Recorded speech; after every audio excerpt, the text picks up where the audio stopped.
नमस्कार दोस्तों, मेरा नाम है गायक निषाद पंचम प्रदेशी। आप सभी को नमस्कार करता हूं।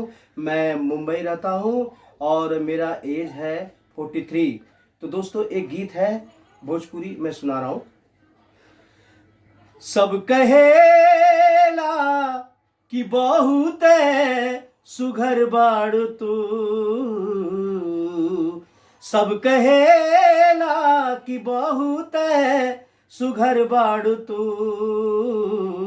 टोना लागे न काची उमिरिया में, टोना लागे न काची उमिरिया में, नैना पवलू शराबे न ताकल करा, रूप के रानी छत से न झाकल करा, नैना पवलू शराबे न ताकल करा, रूप के रानी छत से न झाकल करा, जेने ताकेलू अनहरिये में अजोर हो जाला,